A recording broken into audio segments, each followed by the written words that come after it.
けたいギリギリの勝負で Get to life 時間はそんなにないぜそれが Start away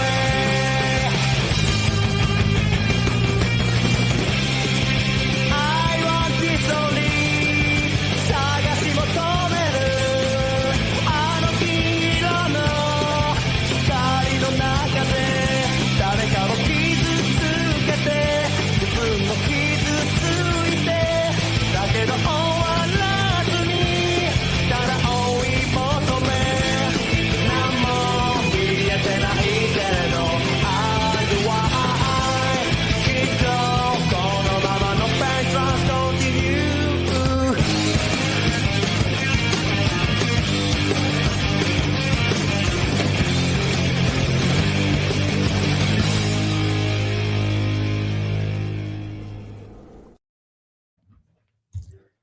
Bien le bonjour les amis, c'est Sendo, j'espère que vous allez bien et on se retrouve aujourd'hui pour une nouvelle preview MMA consacrée on reprend doucement sur les previews MMA avec un combat, le main event de l'UFC Fight Night de ce week-end entre Jamahal Hill et Khalil Rountree.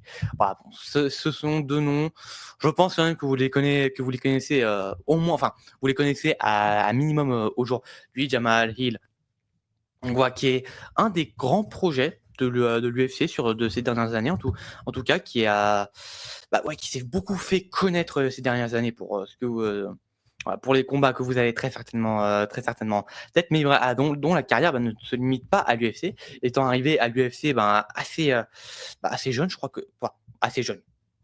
Ouais, aujourd'hui il a 34 ans en 2025, donc il fait ses débuts au Contender Series en deux. Assez jeune dans une certaine mesure, il avait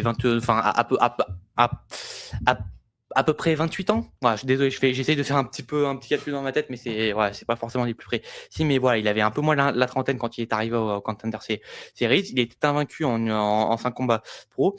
Il a remporté son combat par un impressionnant KO au 3e round et a signé à l'UFC. Il a enchaîné 3 combats. 3 combats remportés, mais un qui est retourné en no contest parce que contrôlé positif au cannabis, donc dégagé. Il fit là son premier test, en fin 2020, face à Ovin Saint-Preux, qui était vraiment un peu l'ultime gatekeeper de l'UFC à l'époque et tout au long des années 2010. Il avait, Ovin Saint-Preux, il a affronté le plus gros du top de la division light heavyweight de l'époque, et il l'a battu par un magnifique ticket au 2e round, ce qui est quand même vraiment notable, avant de subir sa première défaite en carrière face à l'incroyable Paul Craig, l'entertainer ultime, le grappleur entertainer ultime, l'ultime gatekeeper de la division light heavyweight, surtout à l'époque, et qui lui avait pété le bras, si je me souviens. C'était lui, où il lui avait littéralement éclaté le bras sur une soumission très très impressionnante sur un triangle. Donc première défaite de Jamahal Hill, mais qui s'est très très vite repris avec un magnifique KO face à Jimmy Crute fin 2021. Une incroyable victoire face à Johnny Walker sur un TKO fantastique, sur un KO fantastique, iconique en février 2022. Un excellentissime combat face à Thiago Santos pour son premier main event en août 2022 pour obtenir son title shot en semi-short notice, on va dire, en solution de remplacement. Voilà, parce qu'il y avait eu tout le cafouillage avec Jiri Prochazka qui s'était blessé à l'épaule, qui avait dû rentrer sa ceinture. Ankalaev et Blachowicz qui ont fait match nul, donc du coup la ceinture qui était censée être remise en jeu entre les deux est restée vacante, et du coup à l'UFC 283, l'ancien champion Glover Teixeira affronte le 7e au classement Jamahal Hill, et Hill qui est vraiment amené un peu pour perdre, non pas forcément amené pour perdre, mais que beaucoup de personnes voient perdre cette opposition face au très expérimenté, au légendaire Glover Teixeira. Et Jamahal Hill nous fait sa meilleure performance en carrière et de très loin. Voilà, il contrôle complètement Glover Teixeira, et même les phases de lutte, Jamahal Hill s'en dépêtre sans grande difficulté. Et voilà, le combat ira à la décision, mais franchement, le combat aurait mérité d'être arrêté à plusieurs reprises, notamment sur les 2 derniers rounds. Et du coup, à la surprise générale, Jamal Hill remporte la ceinture vacante des light heavyweight, met fin à la carrière du légendaire Glover Teixeira, ce qui est pas banal, hein. Mettre fin à la carrière de Glover Teixeira, c'est vraiment pas banal en terrain hostile, parce qu'il était à Rio sur un public absolument épouvantable, hein, vraiment. Le public de l'UFC 283 était assez immonde dans l'ensemble. Enfin bref, et après cette victoire, il y a eu plein de rumeurs de différents combats. On a parlé pendant une très courte période de lui faire combattre Magomed Ankalaev.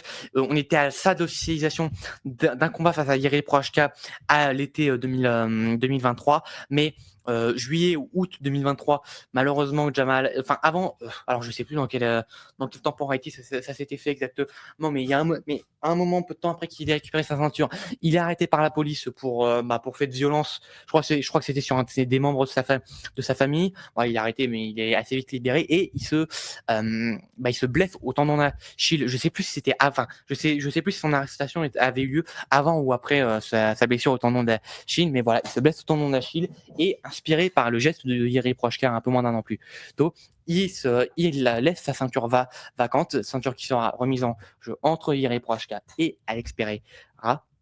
Alex Pereira remportera ce combat-là, et il se portera en premier challenger de Alex Pereira en main event de l'UFC 300, ce qui est pas banal, hein. L'UFC 300, une des toutes meilleures cartes de l'histoire de l'UFC, si c'est pas, j'allais dire si c'est pas la meilleure. Il y a débat, c'est clair, mais c'est clairement une des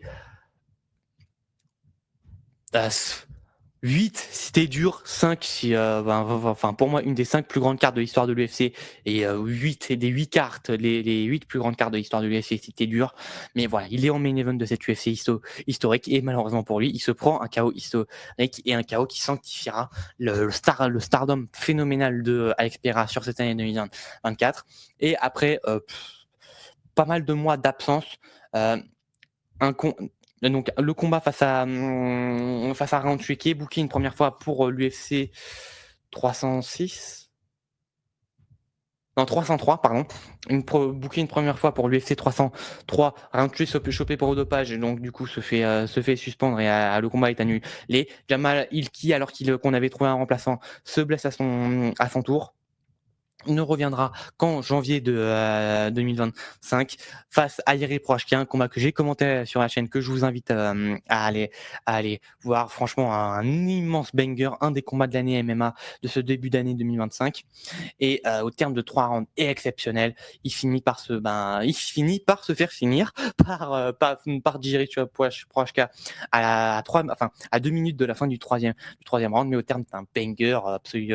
À terme d'un magnifique banger, et du coup il se prépare pour ce main event de l'UFC Fight Night face à Roundtree, combat qui avait déjà été booké un peu plus tôt dans l'année, il y a 1 ou 2 mois je crois. Alors je tiens à préciser, apparemment le combat n'est pas encore pleinement confirmé. Ça me paraît bizarre parce qu'on arrive dans la bon, écoutez, voilà. On arrive dans la semaine, donc à mon avis, l'info que j'ai est un peu, c'est une fausse interrogation, mais bref. Oh, putain, non. Enfin bref. Du coup, Khalil Roundtree, qui de son côté est un vétéran de l'UFC. Il est à l'UFC depuis des années maintenant. Il est à l'UFC depuis 2016. 2016, putain, ça va bientôt faire 10 ans qu'il est à l'UFC, quasiment 9 ans pour être précis. Et en fait, pendant longtemps, ça a été un des journeyman de l'UFC. C'est peut-être un peu dur de le qualifier ainsi, mais je pense que c'est la façon la plus honnête de le décrire. Il a eu un momentum entre 2017 et 2018 où il avait été impressionnant. Il avait battu Paul Craig, qui lui aussi était un peu dans ses premières années à l'UFC, sur un KO très impressionnant. Alors je sais plus, je crois il perd face à Ole Kiesuk. Pardon, ma prononciation est déjà partie en couille, je suis désolé. Mais voilà, je crois que c'était une défaite, mais qui a été transformée en no contest parce que son adversaire s'était fait choper pour dopage. Il affronte Gokhan Saki, légende du kickboxing kickboxer d'élite. Il le chope sur un KO phénoménal à l'UFC 226, qui était une très très très grosse carte. C'était le premier combat entre Daniel Cormier et Stipe Miocic. Donc c'est quand même vraiment pas n'importe quoi.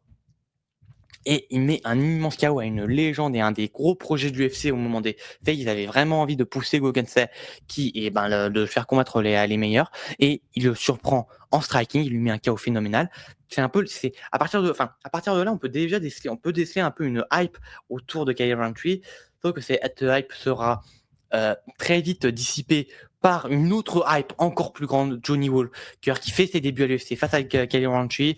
Johnny Walker, qui est arrivé mais comme un typhon sur lui. Ses débuts à l'UFC étaient impressionnants. Non, il avait enchaîné 3 victoires consécutives, dont la première face à Khalil Rountree, et Rountree qui sur une erreur bête au clinch, se prend un coup de coude monstrueux et se fait finir par Johnny Walker, et démarra une période un peu sombre de sa carrière, où il aura une défaite mais pas extrêmement décisive face à Eric Anders. Bon, Eric Anders qui depuis a quand même récupéré, après je dis décision pas décisive. Ouais, c'était quand même un 30-26, donc toute proportion gardée, mais voilà, c'était pas sa meilleure performance, et il se reprend un autre KO con. C'est un KO qu'il n'aurait pas dû prendre de cette façon face à Ion Kutela en 2019. Bon, après 2019, 2020, je vais pas vous faire un dessin, vous savez ce qui se passe. Du coup, il ne revient qu'en janvier 2021, et où il reprend une défaite face à Marcin Prachnio. Désolé encore pour la prononciation, c'est catastrophique, je sais. Mais voilà, et qui lui, c'était sa première victoire à l'UFC, et il avait 2 défaites. Il était déjà sur 3 défaites à l'UFC. Il était à l'UFC depuis 2018, il avait aucune victoire. Sa première victoire, c'est Khalil Rountree. Donc voilà, c'est pas non plus extrêmement glorieux pour Rountree, sauf que à partir de là, il va se reprendre. Et il va enchaîner les victoires, et les victoires très impressionnantes. Première victoire face à Modestas Bukauskas, qui fera un peu la polémique, parce que au terme d'un très gros combat, il pètera le genou, éclatera le genou de Modestas Bukauskas sur un sidekick.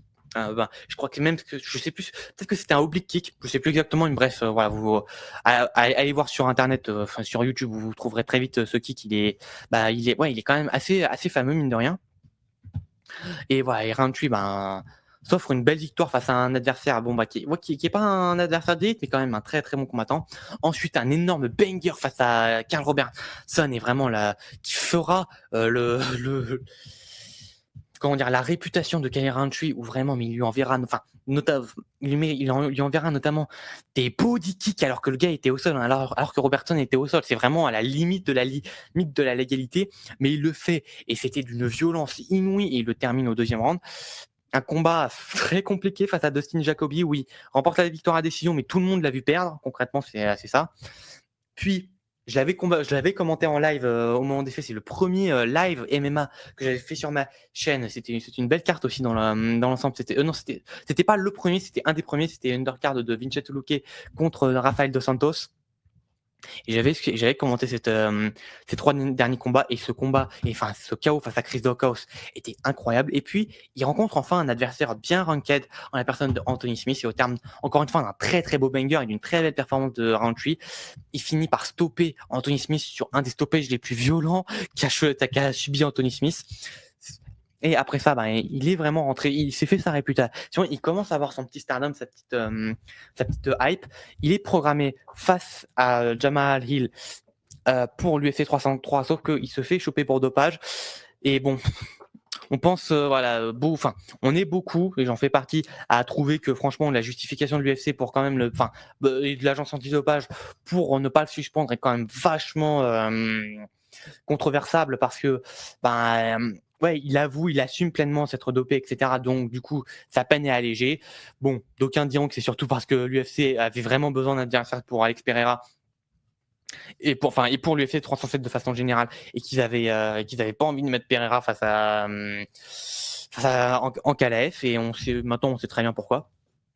Qui permettra à Kyle Rountree d'obtenir son title shot face à Alex Pereira, et tout le monde le voit perdre. Moi, le premier, je le vois se faire démonter dès le premier round. Tout le monde voit globalement ça, et Rountree surprend Pereira. Alors sûrement un Pereira qui prend un peu le combat un peu par-dessus la jambe, mais Alex Pereira. Mais voilà, ça reste Alex Pereira, et bordel, ce que fait Rountree face à Pereira, c'est vraiment, mais alors vraiment pas banal et c'est un combat incroyable que je vous invite très chaleureusement à voir. C'est globalement, une belle performance de Roundtree qui arrive à bien contrôler Pereira, qui arrive à le make no down plus sur une erreur de Pereira qu'autre chose, mais quand même, c'est un combat assez intense, très puissant. On sent que les 2 frappent très, très fort et sur un 4e round démentiel, et ben, Roundtree finira par craquer sur des body shots de Pereira absolument monstrueux et perdra sa première chance au titre. Mais sauf que, ben, enfin, lose the fight, but win the night. Très clairement, il se fait sa réputation et à partir de maintenant, bah, on a tous envie de voir Roundtree face au top de la division. Personnellement, mon combat de rêve, c'est face à Jiri Prochazka, mais sauf que l'UFC a décidé de rebooker le combat entre Roundtree et Jamahal Hill et du coup, bah, il a lieu ce week-end. Alors, un endroit assez bizarre. Ça se passe en Azerbaïdjan. C'est assez étrange comme choix de main event. Après, sûrement qu'ils n'avaient pas d'autres possibilités comme main event, j'imagine, mais bon. Ouais, mais bon, telle est l'histoire. Et du coup, alors juste parce que je pense que je reviendrai pas dessus. Cette UFC, franchement, Bakou, elle est franchement assez intéressante. Il y a quelques très beaux noms. La carte principale est vraiment stylée sur le papier. On a le retour de Rafael Fiziev, pas face à n'importe qui, face à Ignacio Mendes, qui a très récemment eu une très grosse victoire face à Jalin Turner. On a le retour de Rollby depuis sa grosse défaite, sa très grosse guerre face à, j'ai oublié son nom, Rebecki, voilà, oui c'est ça, Rebecki. Donc voilà, c'est aussi un combat intéressant. On a le retour de Chris Curtis depuis sa défaite, qu'il n'avait pas combattu depuis sa défaite face à Thomas Pinal en juillet dernier. C'est quand même, c'est quand même très intéressant à voir. Et voilà, et le reste de la carte est truffé de petits noms assez intéressants. Mais bref, c'est une carte que franchement, je vous conseille de jeter un œil au moins de loin. D'autant que ce sera à des heures européennes. Donc, n'hésitez pas à aller jeter un œil sur cette carte. Mais enfin bref, je reviens au sujet principal, qui est le main event. Et pour aller sur le profil sportif des deux. Alors attendez, je vais un peu relire mes notes pour savoir par où je vais commencer. Ouais, je vais commencer par le plus établi, c'est-à-dire Jamahal Hill, que je pense que quand même pas mal connaissent actuellement. La grosse force de Jamahal Hill, c'est clairement son anglaise. Il a un très bon striking dans l'ensemble. Il a de bons kicks, il a de bons kicks, il a un bon clinch, il a de bons coups de coude et bons coups de genoux. Mais vraiment, ce qui perce l'écran, c'est son anglaise. Il a une bonne maîtrise des distances. Son jab est un peu variable en fonction des moments, mais vraiment, il a une bonne gestion des distances. Il a de très bonnes combinaisons quand il combine. Il a une bonne variété d'attaques. Il a une gestion de la distance. Ouais, j'ai oublié de le noter, mais il a une gestion de la distance très instinctive. J'en avais parlé. Je sais plus face à qui. Ah putain, oui, non, c'est une preview qui était pas sortie au final parce que je m'étais fait striker, mais voilà, Robelis, non. Si Robelis Espinoza, par rapport aux boxeurs cubains, etc., qui ont une gestion de la distance généralement très instinctive. Je sais plus si j'en avais parlé face à, pour le combat de David Morel, mais bref, ça c'est une autre histoire. Et voilà, il a une gestion de la distance très instinctive qui se fait beaucoup à son feeling. Et il a un très bon feeling, donc ce qui fait qu'il a une très bonne gestion de la distance. C'est un très bon contreur. Voilà, vraiment très très bon sens du compte, très bon timing, etc. Comme j'ai dit, très bonne variété d'attaques, d'excellents coudes et d'excellents genoux quand on casse un petit peu la distance, quand on va un peu plus au clinch, etc. Et il a une très bonne précision. Son placement de coup est un petit peu approximatif par moment, mais son ratio coup envoyé, coup lancé est très très bon. Et même son placement de coup, généralement, est quand même vraiment très très bon. J'ai un point d'interrogation concernant Jamahal Hill, c'est que comment dire, ses déplacements aussi sont très variables. La qualité de ses déplacements est vraiment très très variable face à Glover Teixeira. Son footwork est incroyable. Vraiment, son footwork est absolument incroyable. Ses déplacements latéraux, ses in and out, etc. C'est de très très très bonne facture. Mais avant, c'était un peu plus la géométrie variable, on va dire, et surtout depuis son retour. Et ça me surprend parce que voilà, alors c'est une blessure à la jambe, bien sûr, mais une rupture de tendon d'Achille, généralement, ça impacte pas tant que ça la mobilité, c'est plutôt les blessures aux genoux qui font ça. Mais je trouve que vraiment Jamahal Hill, depuis son retour et ses combats successifs face à Pereira et Prochazka, il a montré un footwork médiocre. Alors attention, quand je dis ça, je dis pas que je fais mieux, loin de là, je fais absolument pas mieux, mais quand on compare à d'autres cas et même quand on compare à ce qui était avant, son footwork est devenu très très médiocre au global, et c'est un petit peu surprenant. Est-ce qu'il arrivera à récupérer et à reprendre, enfin, est-ce que c'est qu'une impression? Est-ce que c'est dû à ses conditions enfin, à ses conditions mentales, etc., qui ont fait que il n'avait pas une très bonne, voilà, il n'était pas dans une très bonne condition et du coup ses déplacements étaient médiocres, ou est-ce que c'est parce que voilà, il y a autre chose? Ça, je pense que c'est un des combats qui nous permettra d'en juger. Et pour ses vraies faiblesses, déjà, sa grosse faiblesse selon moi, c'est qu'il a un fight IQ. Ouais, il a un très bon instinct de combat. Dans ça, voilà, c'est difficile de vraiment définir l'instinct d'un combattant et de dire en quoi il est très bon, etc. Faut vraiment voir les combats pour le comprendre, mais ça sent qu'il a un bon instinct. Par contre, il n'a pas beaucoup de réflexion derrière derrière ses combats, derrière ses performances. Il n'y a pas beaucoup de réflexion. Ça se voit en plusieurs éléments déjà. Il sous-utilise son jab à un niveau. Il tend beaucoup sa main, ce qui est pas intéressant, surtout qu'il aborde beaucoup les combats en stance southpaw. Mais voilà, il n'a pas vraiment de travail de jab au global. Il est très bon contreur, mais il a tendance à vraiment être très amoureux de ses contres et à vouloir surtout placer ses contres et pas développer son style et ses combinaisons au global, parce que quand il combine, c'est magnifique. Allez voir notamment son combat face à Glover Teixeira où il travaille beaucoup en combinaison. Quand il combine, c'est magnifique et ses adversaires généralement sont vraiment perdus. C'était pareil face à Thiago Santos qui au final s'est un peu transformé en brawl. Enfin, en brawl peut-être pas, mais en guerre de tranchées.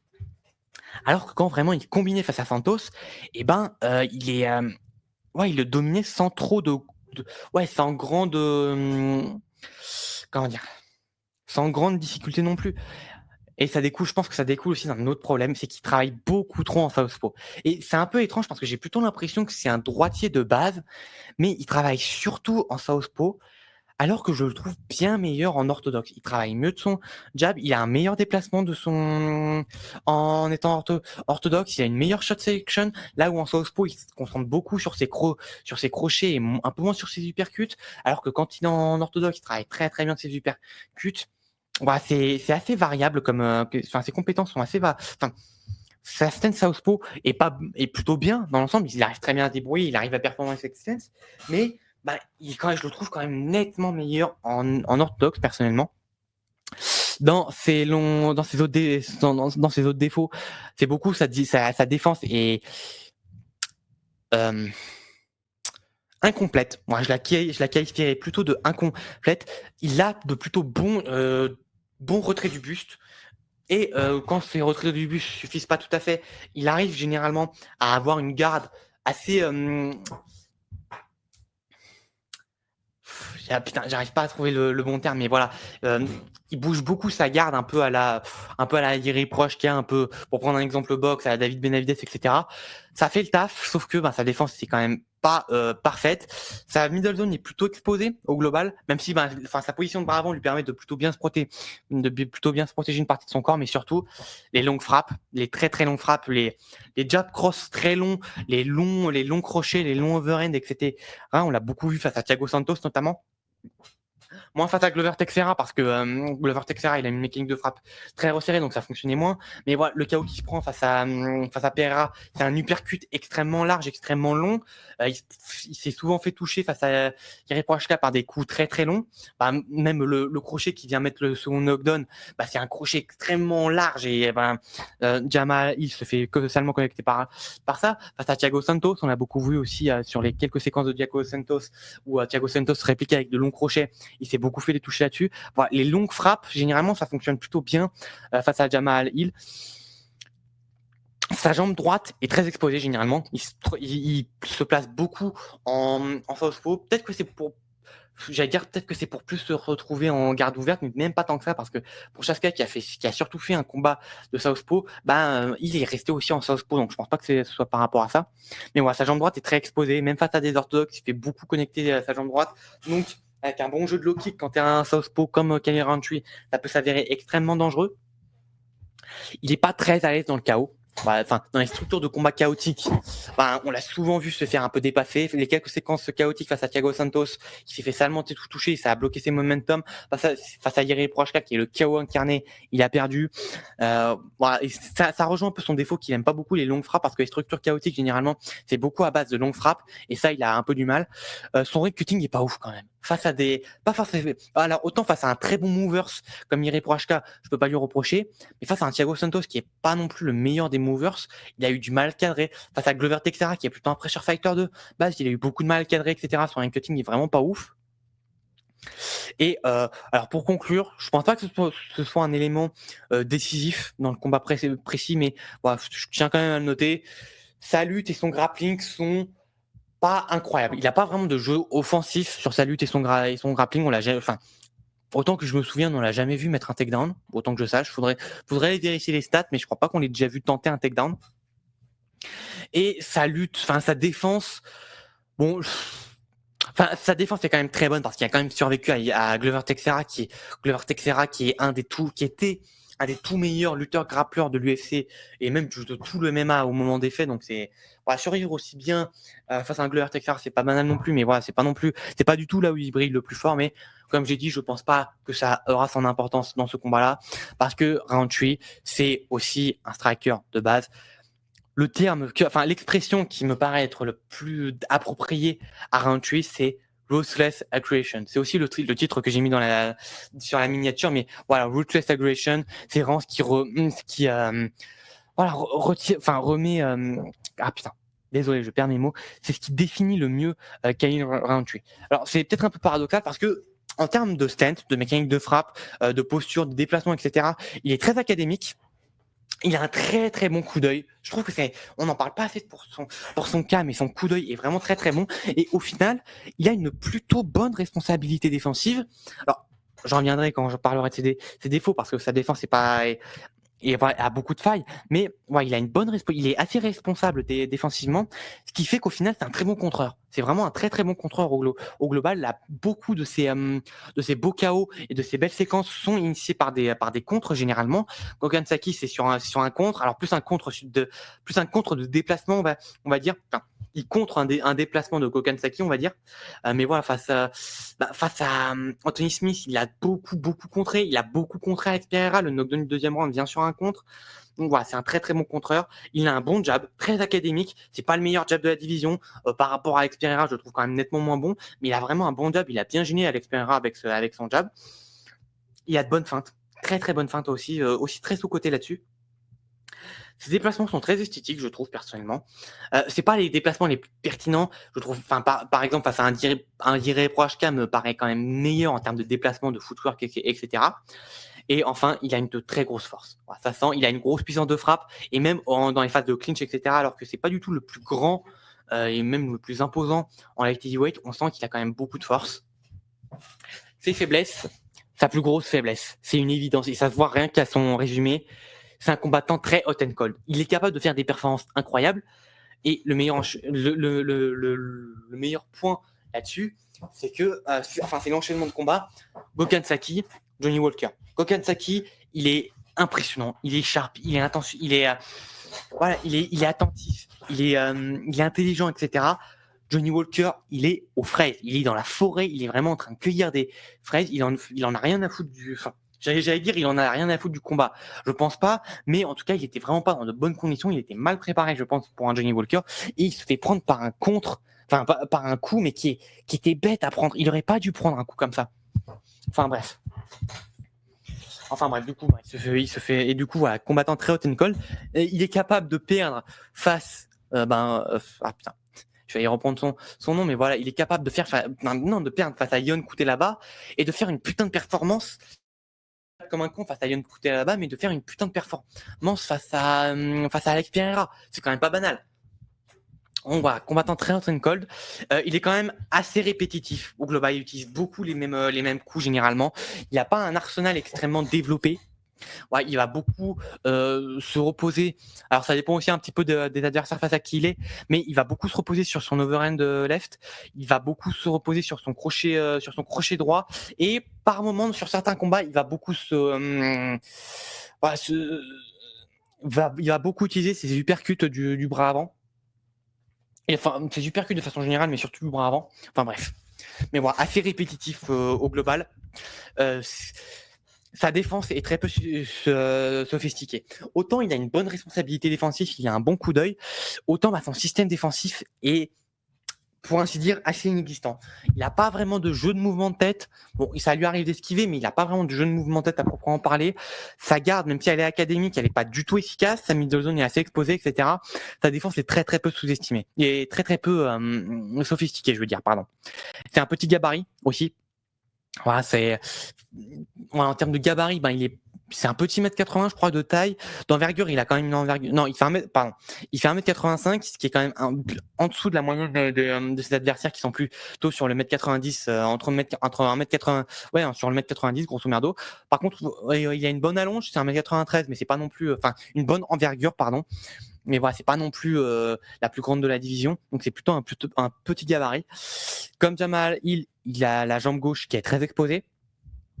Et enfin, au clinch, il fait de ces erreurs qui sont impardonnables. Encore une fois, face à Johnny Walker, c'est le meilleur exemple. Si j'ai bon souvenir, face à Young là-bas, c'est aussi de grosses erreurs au clinch. Même face à Anthony Smith, les quelques phases au clinch, il était vraiment pas ouf. Quand Alex Pereira arrivait vraiment à casser la distance, il avait beaucoup de mal au corps à corps face à lui. Bon, après, en même temps, il est face à un des meilleurs kickboxers de l'histoire, mais bon, donc c'est pas surprenant non plus, mais voilà. Il a beaucoup d'erreurs au corps à corps et surtout au clinch, il fait beaucoup d'erreurs. Voilà. Et pour passer un peu au game plan des deux, je vais continuer sur Roundtree.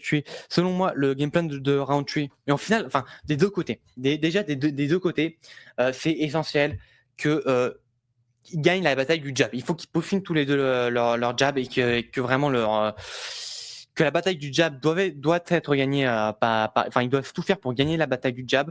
Ils doivent tout faire pour contrôler le rythme du combat. Voilà, les deux sont quand même bien meilleurs quand ils ont le contrôle du rythme du combat. Jamal Hill, quand il a le contrôle du combat, il peut battre très largement Glover Teixeira, et Jamal Hill, quand il a le contrôle du combat, il peut mettre salement en difficulté Alex Pereira et flinguer Anthony Smith. Donc globalement, voilà, le contrôle du rythme est assez important. Pareil, contrôle de la distance, ça rejoint un petit peu ça rejoint un petit peu le contrôle du rythme. Voilà. Mais voilà, il faut vraiment qu'ils contrôlent le combat dans son ensemble. Ils peuvent un peu délaisser leur contrôle de l'espace de la cage, mais vraiment, s'ils peuvent vraiment tout contrôler, c'est pour le mieux. Et au final, stratégiquement, c'est pas un combat qui m'a très inspiré c'est vraiment pas un combat qui m'a extrêmement inspiré. Du côté de Roundtree, le seul autre point que j'ai noté, c'est que il faut qu'il soit dans un bon jour. Voilà, comme j'ai dit, c'est un combattant très hot and cold. S'il est dans un mauvais jour, je pense que Jamal Hill va l'éclater. S'il est dans un bon jour, il peut vraiment battre Jamal Hill. Et en fait, il a déjà toutes les armes de base. Il a juste à bien les agencer, à être dans un bon jour et avoir un bon fight IQ.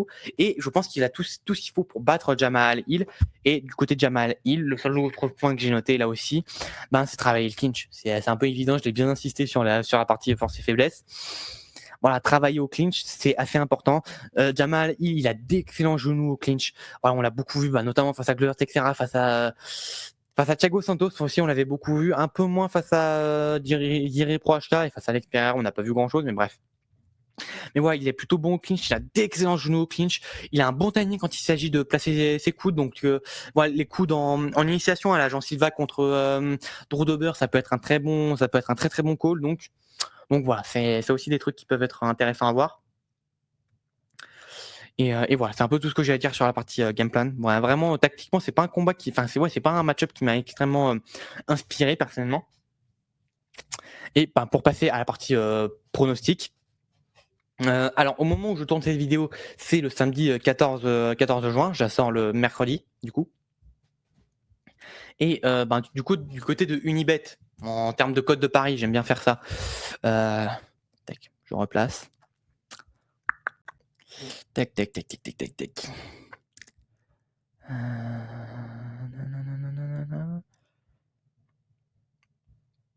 Pardon, je prends un peu mon temps, je suis désolé. Putain, du côté de Unibet, il n'y a même pas de code pour ce match. Ah si, pardon, je regardais mal, désolé. Jamal, alors du côté de Unibet, Jamal Hill underdog à 2,25 et Khalil Rountree favori à 1,58. Très surprenant, je m'attendais pas à ce que Rountree soit favori, je m'attendais à ce que l'expérience, etc. fasse... ouais, le fait qu'on l'ait vu face à une plus grosse opposition font qu'il soit favori. Et au final, ouais, beau favori pour Rountree. Alors c'est pas favori écrasant, mais et on est quand même entre le 60-40 et le 65-35, donc c'est quand même voilà, les parieurs Unibet mettent vraiment mettent vraiment de la valeur sur Khalil Rountree. Mon pronostat.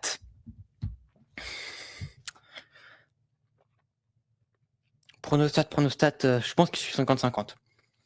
Allez, peut-être sur le coup de l'expérience, etc. Peut-être un peu plus du côté de Jamal Hill. Du côté de Fighting IQ, c'est un peu surprenant, mais je dirais quand même que Rountree réfléchit un petit peu plus dans ses combats. Alors c'est assez bon. Il réfléchit pas non plus beaucoup plus. Hein, voilà, mais voilà, il est, je trouve un petit peu plus intelligent en globalité. Là où il repose quand même beaucoup sur son talent et pas tant sur son fight IQ. Enfin bref. Pronostat, ouais. Ouais, non, non, ouais, je mettrais vraiment du 50-50 sur ce combat-là pour le coup. Euh, et voilà, quand je faisais mon analyse, je mettais quand même Jamal Hill net favori, mais après réflexion, enfin après encore plusieurs jours de réflexion, ouais, je mettrais quand même du 50-50. Je pense quand même que Rountree a vraiment toutes ses chances. Stylistiquement, il a vraiment tout ce qu'il faut pour battre Hill, mais de l'autre côté, Hill a tout ce qu'il faut pour battre Rountree. Le prono du cœur.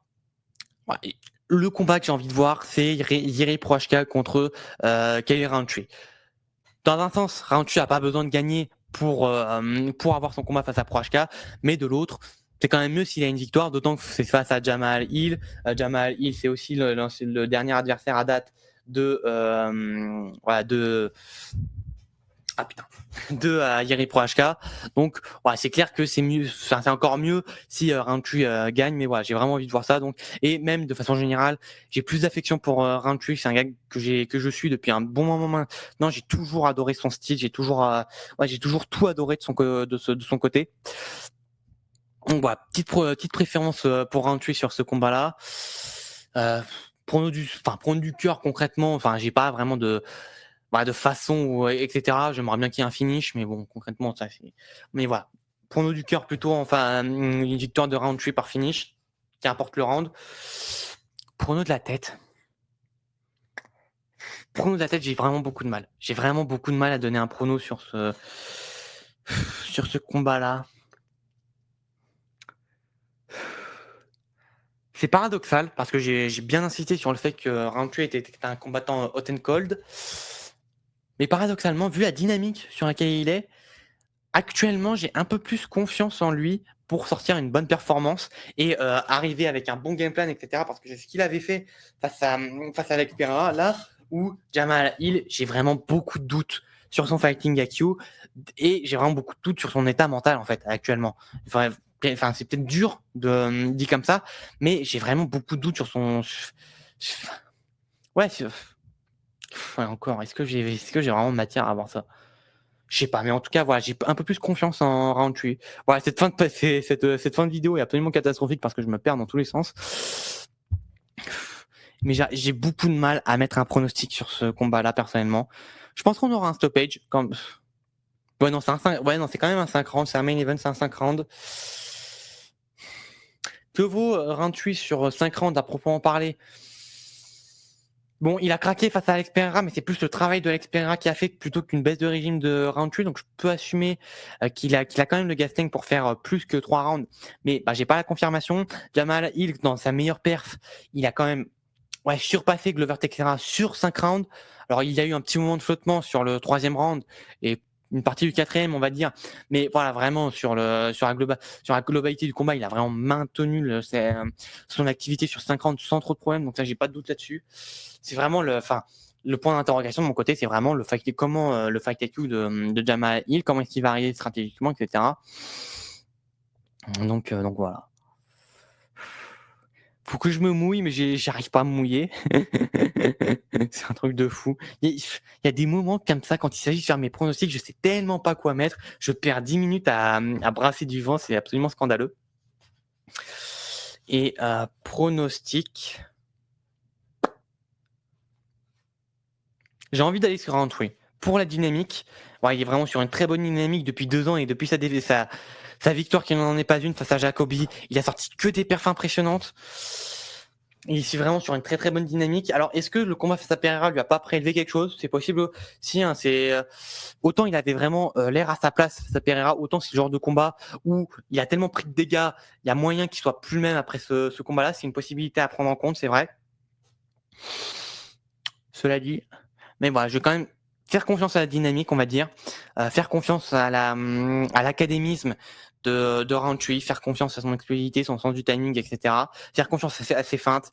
Et je vais dire Kyle Roundtree par KO sur la première moitié du deuxième round. Voilà, je vais dire ça. Peut-être que je pense que Jamal Hill aura ses bonnes séquences, mais je pense qu'en finalité, il va se faire surprendre par un gros over and left de Roundtree et Roundtree saura dérouler sa ruthless aggression et arrivera à finir Hill par TKO dans la première moitié du deuxième round. Voilà, ce sera mon pronostic sans grande conviction. Je vais être très honnête. Franchement, je suis très très intéressé par ce combat-là. Je le ferai pas en live, voilà, parce que, enfin, je sais pas. On verra comment ça s'agencera, mais je pense pas que j'en ferai un live. Et voilà, je pense qu'on va s'arrêter là. Merci à vous d'avoir suivi cette vidéo. Merci, j'espère qu'elle vous aura plu.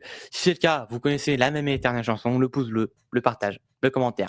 Si le contenu de la chaîne vous plaît, l'abonnement. Allez follow la chaîne Twitch pour être tenu au courant, notamment des prochains replays de Classics.